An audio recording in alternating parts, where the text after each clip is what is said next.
Conoce la trayectoria y evolución de un C-Level. Exponemos el ADN de su liderazgo y las batallas que sacan lo mejor de sí en las firmas protagonistas del mundo de los negocios. Pilotos por Líder Empresarial.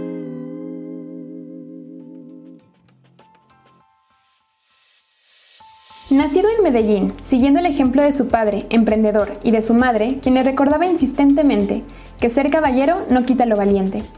Soy Mariana Yuntimpín, directora editorial de Líder Empresarial, y hoy, en la sección de pilotos, te muestro el camino de Juan Camilo Mesa Jaramillo, rector de Global University, quien ha consagrado su vida a la educación y busca transformar el sistema educativo en México. Mi papá, emprendedor, que me enseñó que había que emprender. Pero el problema es que él fue un emprendedor desordenadísimo y eso lo llevó a quedarse sin nada. O sea, después de tenerlo todo se quedó sin nada. Y mi mamá me enseñó a limpiarme las rodillas, las lágrimas y a volver a arrancar. Cuando yo llegaba con mi mamá, mamá, es que esto, me decía, a ver, límpiate las rodillas, las lágrimas y vuélvele. O sea, no, aquí no te quiero, ya llora, está bien, limpia, y vamos otra vez. Como que no me dejaba hacerme víctima. Y normalmente nos pasa mucho eso, tratamos de hacernos víctimas porque decimos, ay, es que esto está muy difícil, no, es que el proyecto está muy complejo, es que las autoridades no ayudan, es lo que sea, siempre en la vida uno trata de hacerse la víctima. Y mi mamá me enseñó eso, me decía, límpiate las rodillas, hijo, y vuélvelo a intentar, y vuélvelo a intentar. Mi mamá quedó un poquito asustada con el tema de mi papá, del tema de emprendimiento. O sea, ella me decía, yo quiero que tú seas el director de una empresa, ¿no? Más la vena emprendedora y de enseñar a ser emprendedores fue de mi papá. Yeah. Pero al final de cuentas se complementaron porque ella me enseñó resiliencia, tenacidad, vuélvelo a intentar, ¿no? Ella me decía una frase que es muy trillada, pero es una frase que a mí me parece que es muy correcta y es, hijo, ser caballero no quita lo valiente. O sea, trata siempre bien a la gente, por complejo que sea la situación. O sea, no pierdas la cabeza, ¿no? O sea, siempre compórtate a la altura en el tema que sea, amoroso, empresarial. Ser caballero no quita lo valiente. Y yo creo que todas estas enseñanzas me hicieron, yo era un niño complejísimo, porque era un niño kinestésico, súper acelerado, era un niño que fui muy buleado, yo era muy obeso. Entonces me buleaban mucho y yo me peleaba mucho. O sea, me buleaban, entonces en vez de deprimirme me agarraba a golpes. Estuve una época donde llegaba con la nariz rota y aparte con el que fuera más grande se burlaba de mí, yo iba y le pegaba. Y eso era terrible, ¿no? Eso fue como un momento complejo de mi vida porque era un niño como que muchas veces me sentía como rechazado, entonces como que me hice fuerte yo, ¿no?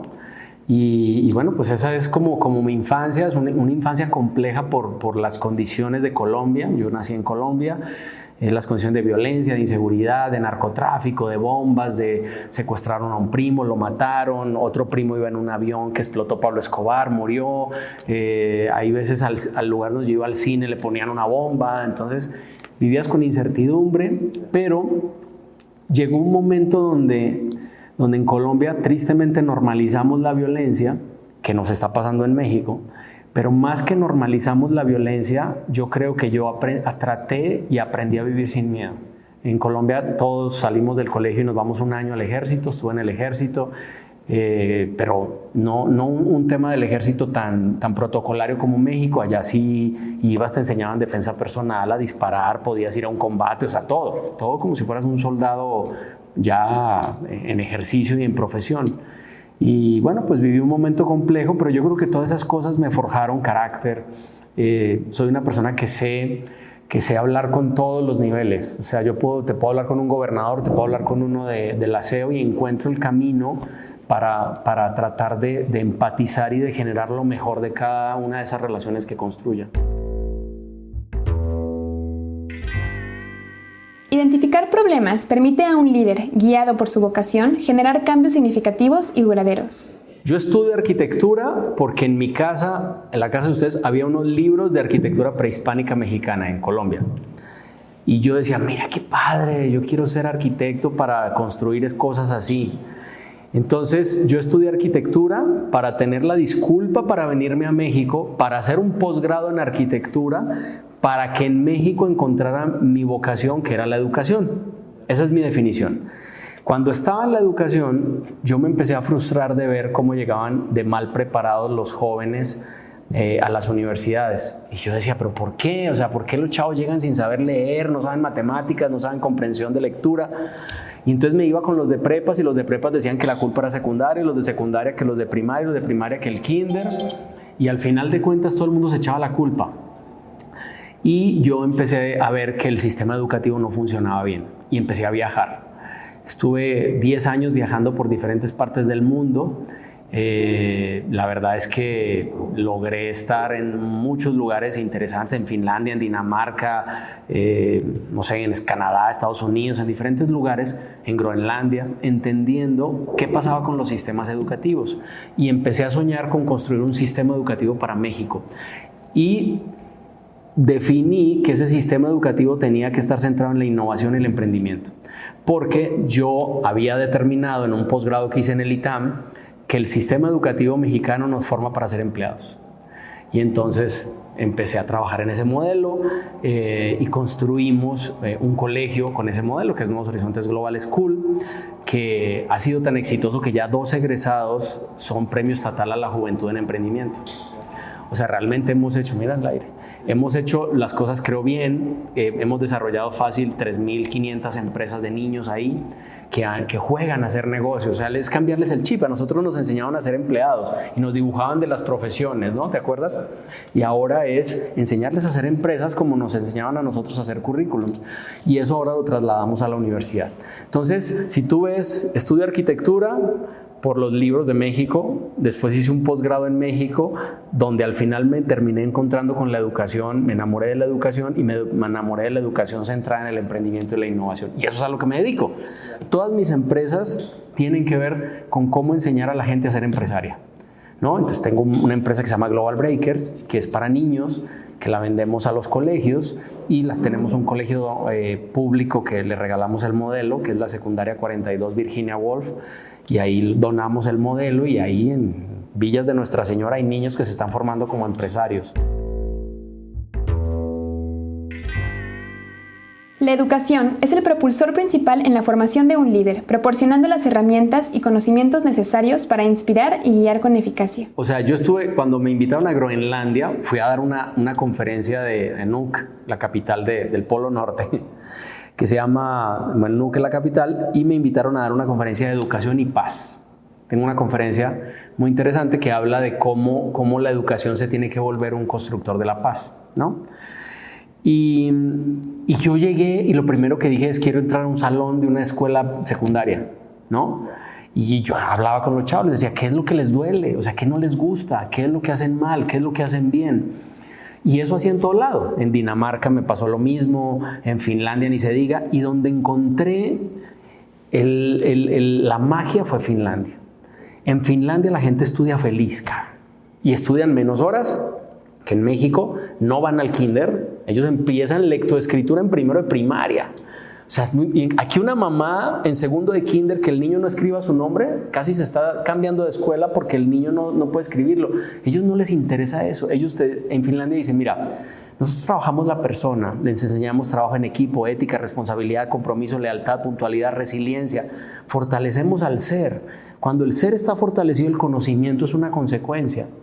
Porque si un niño no es el mejor en matemáticas, pero es bueno en biología, oye, tú eres bueno en matemáticas, yo en biología, trabajemos juntos. Y ellos me decían, el mundo funciona así. O sea, si tú vas a montar un restaurante, buscas a un buen mercadólogo, un buen chef, ¿no? Siempre el mundo trabaja de manera coordinada. En la escuela no, todos están divididos. Los exámenes individuales, los de derecho solo con los de derecho, los de administración solo con los de administración, cuando el mundo está conectado. Entonces yo empecé a ver esas cosas. Finlandia, obviamente, hice una relación de muchos años porque aparte me empecé a traer profesores de Finlandia al colegio.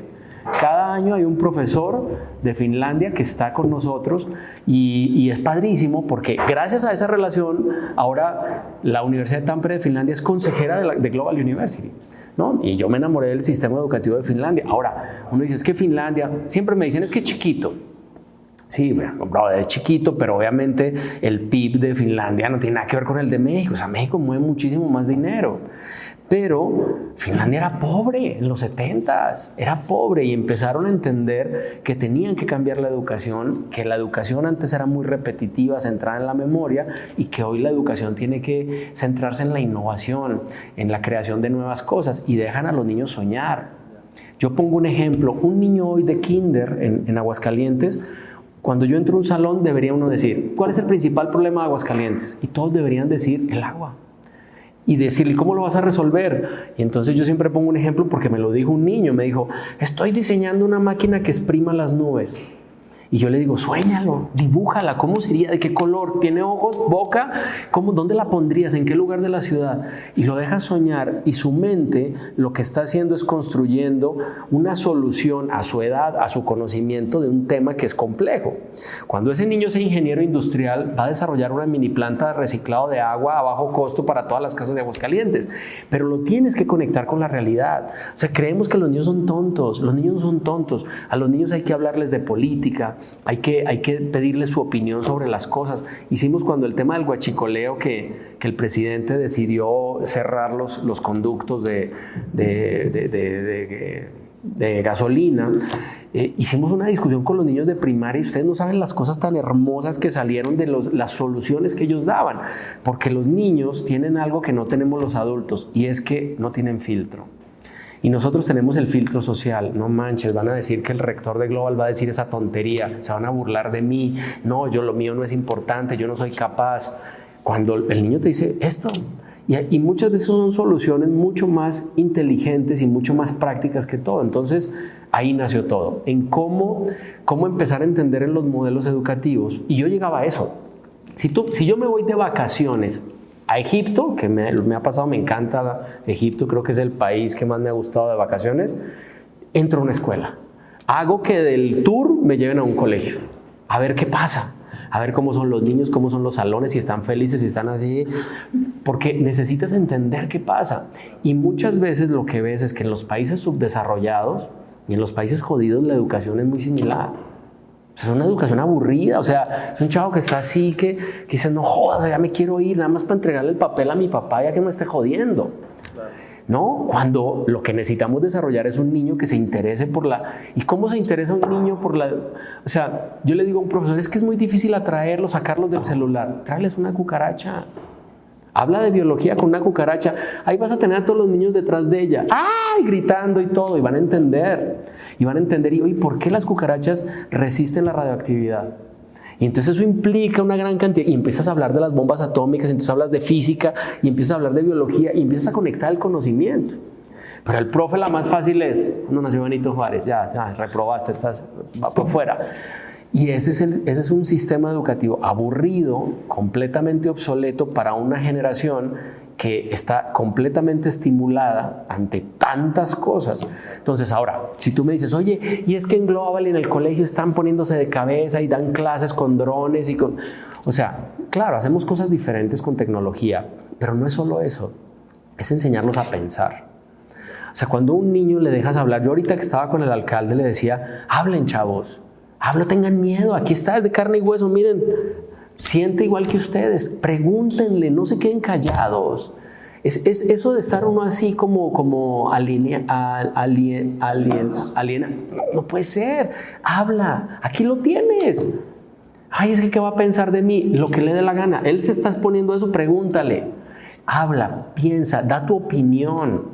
Crea un constructo tuyo, no que te lo impone la sociedad. Cuando a mí me dicen, es que el presidente Andrés Manuel es una porquería, yo digo, o sea, Peña Nieto también era muy malo. Tiene cosas malas y buenas como todo. Yo creo en mi balance personal que el presidente se ha equivocado en cosas muy graves, pero ha hecho cosas que a mí me parecen interesantes y que yo he usado, como el programa de Jóvenes Construyendo su Futuro, que todos dicen que es malo. A mí me parece muy bueno. Yo tengo 2 colaboradores de los mejores de Global que vienen de ese programa, que un año les pagó el gobierno. Entonces no es tan malo. Entonces construye tu propio discurso, cabrón.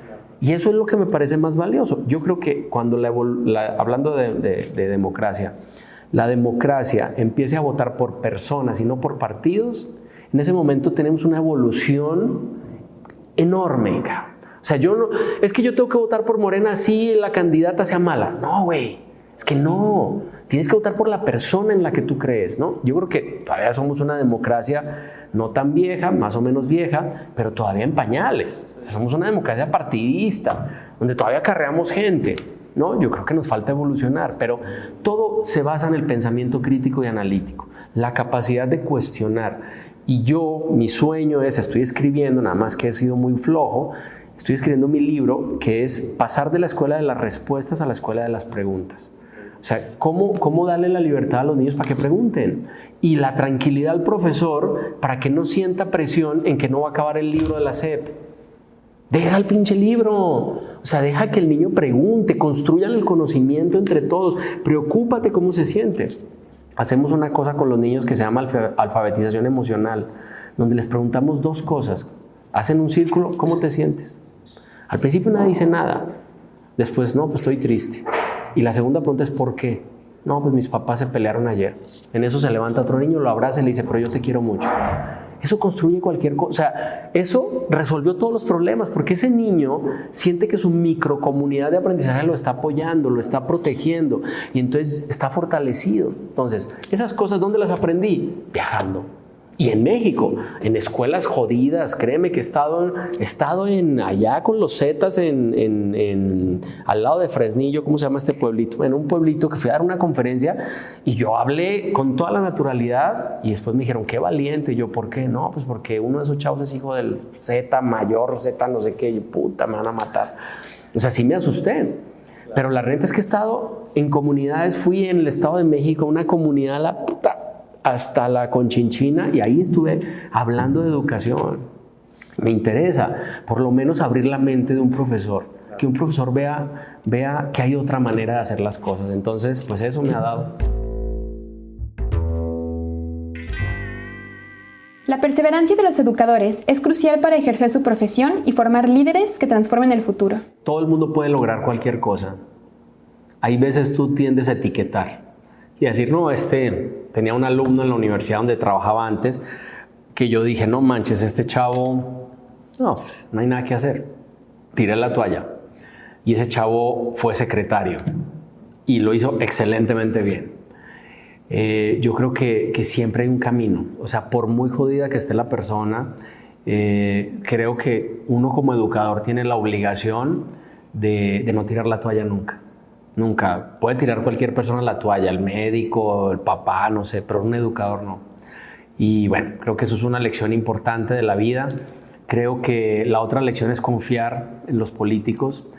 Yo creo que la política en México es ¿cómo definiré las palabras adecuadas? La política en México hay mucha simulación, cabrón. Y yo por eso no sirvo para la política, porque yo soy muy transparente. O sea, yo si abrazo a alguien es porque lo quiero abrazar. Si no, lo saludo, hola y me voy. O sea, yo no soy capaz de abrazar y apuñalear. O sea, eso no me queda, no puedo. Y la política es un juego así, y la verdad es que uno a veces confía en eso y te terminas equivocando porque pues, la verdad es que pues, hay intereses. Y los intereses muchas veces son de partido, personales, ¿no? Entonces yo creo que esa es otra lección también, que no hay tanto que confiar. La otra lección importante es que yo creo que te puedes caer 1000 veces, pero si te limpias las rodillas 1001, a lo mejor a la 1001 llegas, ¿no? Yo tiendo a yo tengo un trastorno obsesivo compulsivo, entonces soy súper ordenado y la madre, entonces me cuesta mucho que se me salgan las cosas del camino adecuado, ¿no? De decir, se me salió y cómo, no, pero creo que he aprendido a ser un poco más tolerante. Tengo un estilo de liderazgo, ya entrando en el tema de liderazgo, que seguramente me vas a preguntar. Soy un líder que enseña. O sea, yo ya quiero tener a quien sentar aquí. O sea, neta, no, ni estoy en mi oficina. No. Yo quiero ya que alguien más, me gustaría hacer una escuela de rectores, porque no hay rectores. Los rectores que tenemos no son tan buenos como yo quisiera, y los rectores son un modelo a seguir.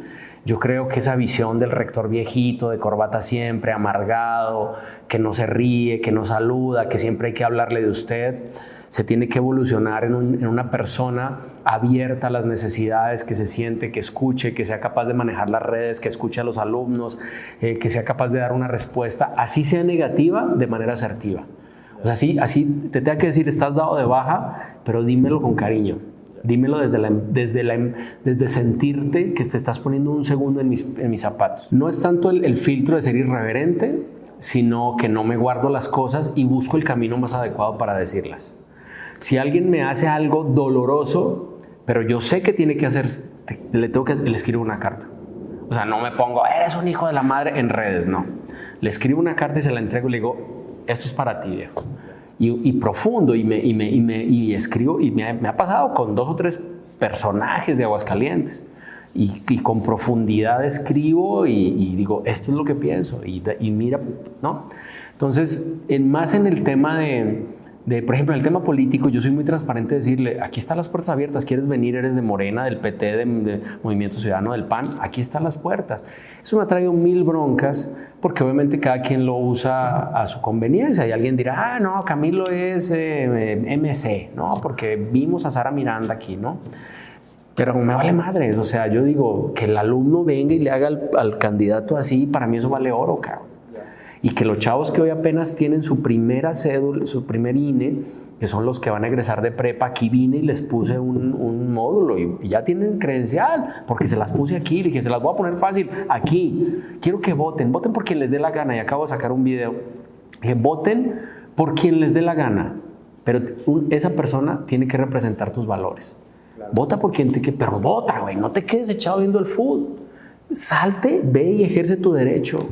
Entonces, bueno, pues yo creo que me ha generado problemas, pero yo creo que me ha generado, sí, mucha envidia, pero envidia de que, ay, pues ¿por qué la gente no? Pero siento que me ha generado mucho más beneficio. Me verás saludando de la misma manera al vigilante, a Leo, a Tere, al que sea.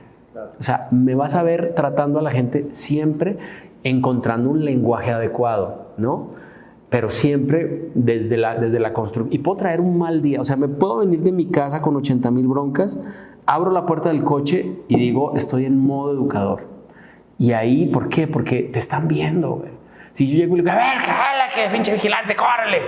Los alumnos dicen, no mames, este cabrón habla de sostenibilidad y mira cómo trata al vigilante. Y si necesito llamarle la atención, lo encierro y le digo, viejo, estás mal. Te equivocaste en esto, te encontré haciendo esto, pero sin faltarle el respeto. Entonces, he sido prudente, pero sí, claro, me he generado problemas, me cuesta mucho quedar mal, odio tener enemigos. La capacidad de un líder para desarrollar transparencia y discernir entre lo bueno y lo malo es fundamental para una toma de decisiones ética y efectiva. Todo el mundo tiene cosas buenas y malas. Cuando tú veas que hay, está como empatado entre bueno y malo, siempre pone una balanza. Aquí todo lo bueno y todo lo malo. Si lo pesa más lo bueno, impulsa. Si pesa más lo malo, no. O sea, tienes tú yo he desarrollado una capacidad de ver a la gente desde lo bueno, no desde lo malo, que normalmente en la administración tradicional es desde lo malo. Es que yo lo quiero perfecto y es que tiene esto y no, y es que eso es... No. Ojo, es buen vendedor, es una persona amable, tal, pero tiene esta situación, ¿no? Y trato de ser muy transparente. Hay veces en eso soy un poco, ¿cómo será la palabra? Insensible, porque sí les digo las cosas con cariño, pero le digo, oye, viejo, o sea, no, así no es la vuelta, o sea, ojo con esto. Y hay gente que se siente, ¿no? Hay gente que le ayuda. Tengo otra capacidad y es que yo tengo mecha muy corta. Y aunque me he hecho mucho más prudente, hay ciertas cosas que me hacen explotar y no tengo filtro. Y ahí sí, cuando exploto, me cuesta contenerme. Pero así como exploto, soy capaz de pedir disculpas. O sea, termina la explosión, me tranquilizo y voy y digo, viejo, perdón. O sea, la verdad metí las patas, me aceleré, te dije esto, no está bien. O sea, sí soy una persona que sabe pedir disculpas, no me da estrés. Pero sí, eso he tratado mucho de controlar hasta por salud, porque aparte, o sea, no tengo por qué explotar, porque aparte pierdes años de vida con eso, ¿no? Eso me lo ha dado un poco la madurez, porque antes explotaba mucho más seguido, muchísimo más seguido. Ahora ya no, ahora no, llevo mucho tiempo que no me pasa. Y bueno, pues en el tema de la enseñanza me parece clave. O sea, yo por ejemplo, sería incapaz, y tengo, de correrle a una persona bajo el cargo de alguien más. Te voy a poner un ejemplo, la directora académica. Yo sería incapaz de correrle a un profesor, pero lo podría hacer. Córreme ¿no? Yo la siento y le digo, esta persona vi esto y esto, toma tú la decisión. Yo no le voy a pedir cuentas al profesor, te las voy a pedir a ti. Ten cuidado, porque vi esto y esto, mi experiencia me dice que vas a tener una bronca. Pocas veces me equivoco, porque neta han sido muchos años de contratar mucha gente, de conocer, he leído sobre contratación de personal y al final toda la conclusión es, lo dejan a tu intuición, güey. Puedes hacer 80,000 psicométricos y todo, hay cosas que salen, pero al final es la intuición. O sea, es cómo te sientes, cómo te mira, cómo se comporta. Creo que en eso me he hecho muy bueno, en ver habilidades de la gente sin tener que hacerle 80,000 exámenes, ¿no? Y me he equivocado también, he metido las patas, pero me he hecho como bueno en eso. Y yo ¿qué busco? Gente con iniciativa. Yo prefiero gente que no sepa, pero que tenga iniciativa, a un sábelo-todo sin iniciativa. O sea, alguien que yo tenga que empujar, no. Porque yo soy súper libertad. O sea, si la gente me dice, oye, mi horario es de 8 a 4, pero mañana mi hijo está enfermo y no va a venir. No vengas. ¿Tienes cubierto tu área para que no haya problema con los alumnos? No, ya todo está cubierto. Adelante. Oye, me quiero ir, fíjate que cumpleaños mi hija, me quiero ir a la playa. Vete. No hay problema. ¿Dejaste cubierto todo? Sí, va. Y eso se parece mucho a cosas que está haciendo Netflix, por ejemplo, ¿no? En el plan de recursos humanos de Netflix, tú te puedes ir de vacaciones el año completo. O sea, puedes no trabajar en Netflix. Nada más te dicen, tienes que estar conectado 24 horas al día. O sea, te puedes ir a donde te dé la gana, pero 24 horas al día tienes que estar conectado.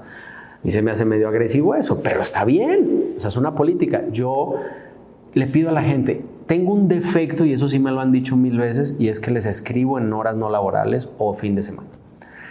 Y ya yo me he reunido y le dije, mira, te voy a escribir un domingo. A mi asistente le digo mucho eso. Te voy a escribir un domingo, no me peles. Es porque ya se me va a olvidar. El lunes a primera hora velo. Si es algo urgente en domingo, te va a marcar, ¿no? Si es algo que de verdad necesitamos resolver. Pero si no, déjalo ahí. Nada más que si yo no lo hago en ese momento, mi TOC me genera ansiedad y estoy, puta, se me va a olvidar. Y así lo anote, no, pero no, se lo tengo que mandar ya. Es un defecto porque no debería hacerlo, ¿no? Porque aparte hay que respetar los espacios de las personas. Pero es un defecto que todo el mundo sabe y ya se ríe, ¿no? Dice, sí, el lunes te contesto. Yo tenía muchos problemas cuando trabajaba en la otra universidad. Porque, sobre todo en mis primeros años, yo no tenía gestión del tiempo, yo no sabía qué era eso. Y a mí me daban las 10 de la noche todos los días y todos los días tenía más problemas. Y llegaba y 80,000 broncas y no descansaba y no iba al gimnasio. No, espantoso. Hasta que un día dije, ni madres, voy a partir mi día en 3 etapas. 8 horas de sueño, 8 horas laborables y 8 horas para mí. Y esas 8 horas las empecé a respetar cañón. Y las 8 horas laborables era que yo no me siento a tomar un café con nadie en la hora laboral. O sea, si estoy sentado, estoy trabajando. Estoy haciendo cosas, estoy produciendo. Y las 8 horas para mí, era para mí. Voy al gimnasio, estoy con mi hijo, hago lo que tenga que hacer, voy con mi pareja, lo que sea. Pero son para mí. Cuando yo logré ordenar eso, mi vida cambió. O sea, me volví mucho más productivo, tuve menos problemas, me trabajaba mucho más en mí. Yo no soy muy bueno para levantarme tan temprano. O sea, hay gente que dice, no, si no te levantas a las 5 y la suerte la reparten de 5 a 5 y media. Es como que a mí se me hace ya como que obsoleto, porque eso es un concepto de que si abres la reja a las 7 y cierras a las 11 te va a ir bien. Puta, eso ya no existe. Yo puedo abrir a las 7 y cerrar a las 11 y me puedo quebrar. O sea, son conceptos, a mí no. Yo creo que hay gente que necesita dormir más. Porque por ejemplo, yo aquí cambié eso en la universidad, dije, los de prepa entran a las 8. Pucha, ¿por qué? Porque necesitan dormir más, porque un adolescente duerme más. Los chavos son felices. No, mi hermano, se tiene que levantar súper temprano y yo aquí llego a toda madre a las 8. ¿Y cuál es el problema? Pues alguna hora más tarde, no hay bronca. Fíjate, pero los educamos que estén en una cárcel. No, te levantas de temprano, ya come, estudia. Pequeños cambios que hacen que los chavos tengan un rendimiento y son una pendejada. O sea, aparte me facilita porque todos los colegios entran a las 7 y aquí está que el Bosques, que el Cedros, que Nuevos Horizontes, que la Cuauhtémoc. Y entonces ellos entran a las 7, están en el desmadre, yo a las 8 entran tranquilos. Cosas como esa, ¿no? Entonces me ordené y creo que funciona bien.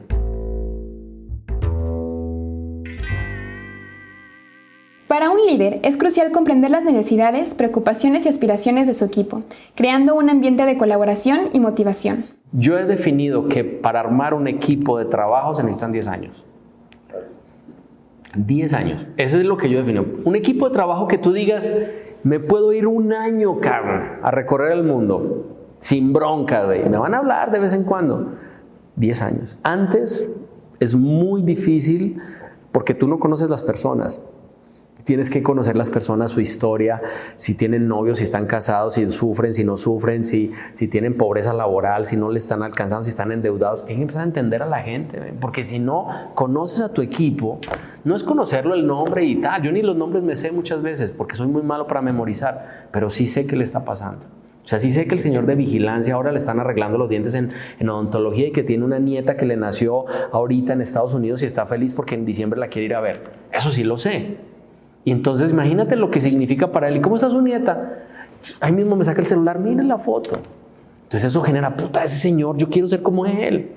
¿Me entiendes? Entonces conoces, pero eso no lo logras en una relación de 6 meses. Llegas buena onda y todo, pues, te burlan de ti.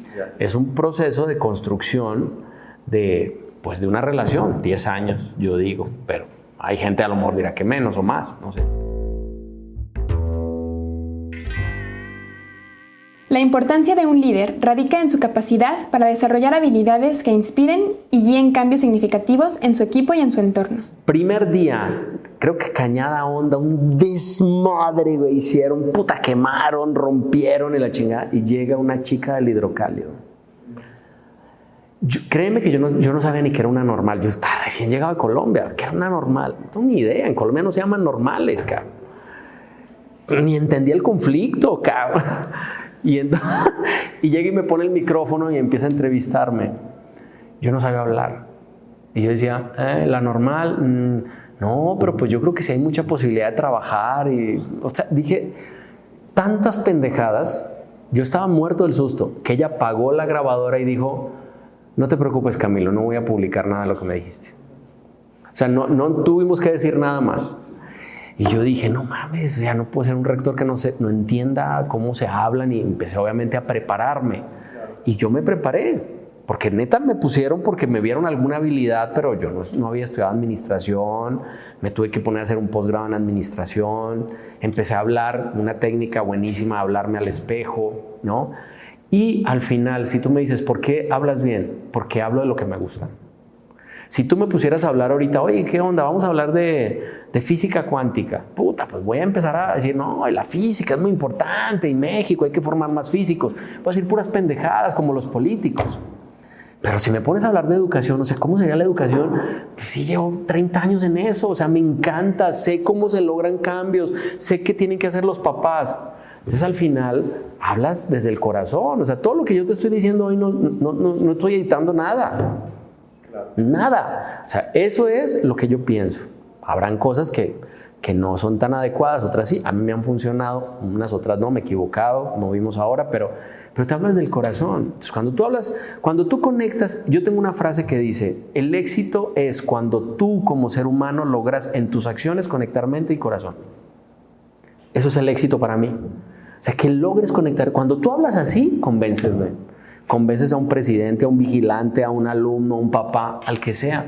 Pero cuando tú solo hablas con la razón, no, pues yo quiero el voto a este cabrón y le doy, no, México, Morena es muy malo, hay que votar por Xochitl. Cuando hablas solo con el corazón, ay, o sea, no, güey. Tienes que entender aquí, conocer, pero también hablar desde aquí. Si conectas eso en tus acciones, creo que logras storytellings espectaculares. Logras conectar con la gente. Un líder reconocido entiende la importancia de aprender de otros líderes, cultivando habilidades que inspiren y capaciten a más personas para convertirse en líderes en su propio camino. Reglas innegociables. 6 habilidades que tiene que tener la gente que trabaja conmigo. Saberse comunicar, saber colaborar, ser creativo, ser cívico, tener coraje y tener pensamiento crítico. Esos son las 6 Cs que yo no me las... Pensamiento crítico, digo C por critical thinking, son en inglés. Pero Yo no las definí, las definió un pedagogo que se llama Michael Fullan, que es canadiense, que a mí se me hace el top de la pedagogía en el mundo.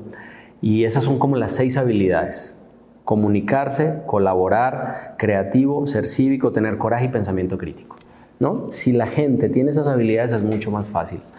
2, honestidad. Mira, yo una vez me senté con unos directores en la Cuauhtémoc y les dije, ¿quién se robaría una impresora de la universidad? Mames, pues nadie, güey, que nos viste caer rateros, cabrón, no mames, no, pues nadie, güey. Okay. ¿Quién se robaría una hoja de papel? Todos se la robarían. Dije, ese es el pedo de México.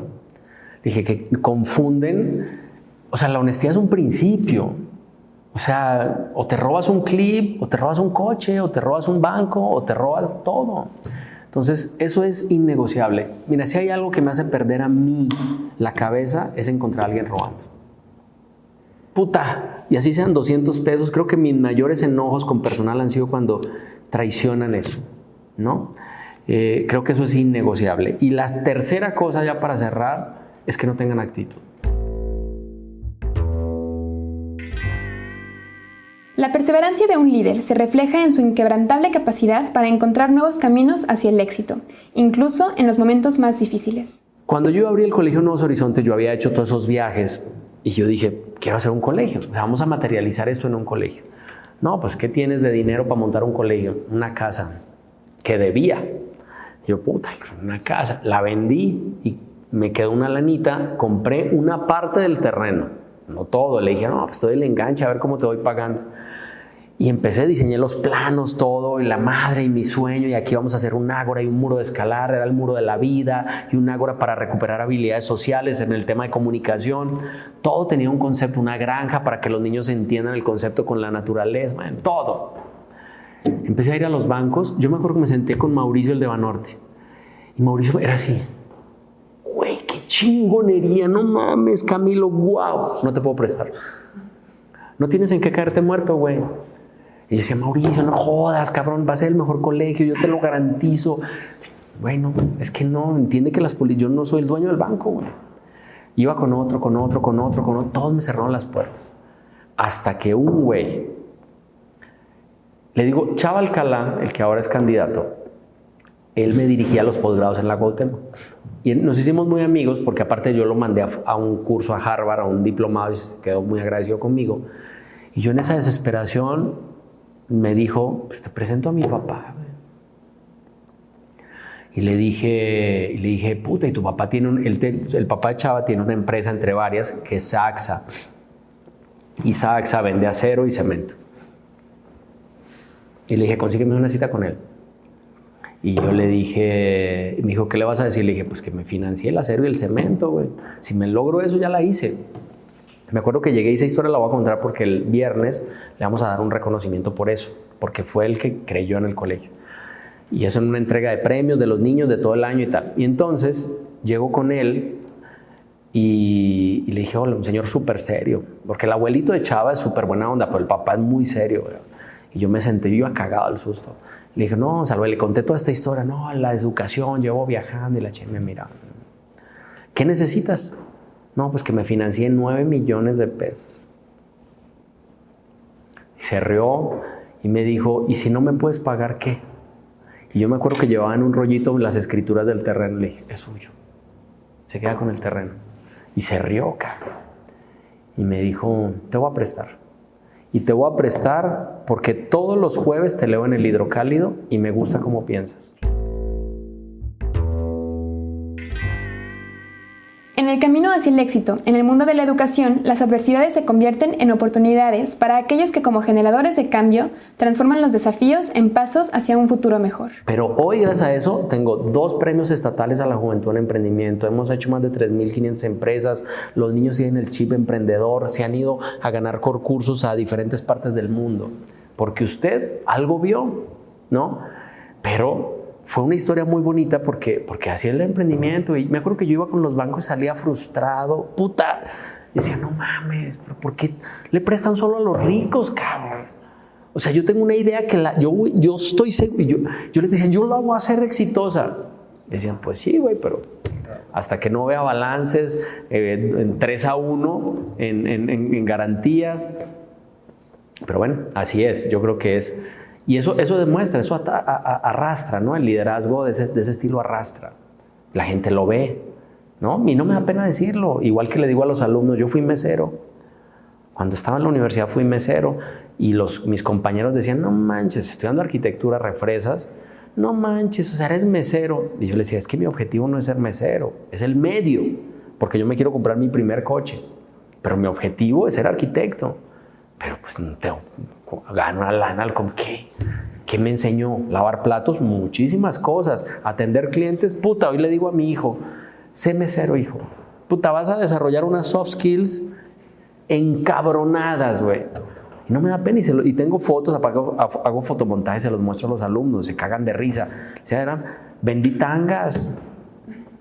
Me importé tangas de Brasil y no había internet en esa época que las importé. Les decía, son experiencias, me quebré, no vendí ni una. Y está bien, o sea, pero aprendes, ensayas, intentas y tal. Entonces yo siento que el liderazgo muchas veces no hay ni siquiera que decirlo. O sea, entonces, ¿cuándo me siento líder? Cuando alguien por Facebook me escribe, profe, usted fue mi rector en la CUAU y neta ha sido una inspiración para mí. ¡Puta! Ahí te sientes líder, cabrón. Dices, no mames, impacté. Conoce la trayectoria y evolución de un C-Level. Exponemos el ADN de su liderazgo y las batallas que sacan lo mejor de sí en las firmas protagonistas del mundo de los negocios. Pilotos por Líder Empresarial.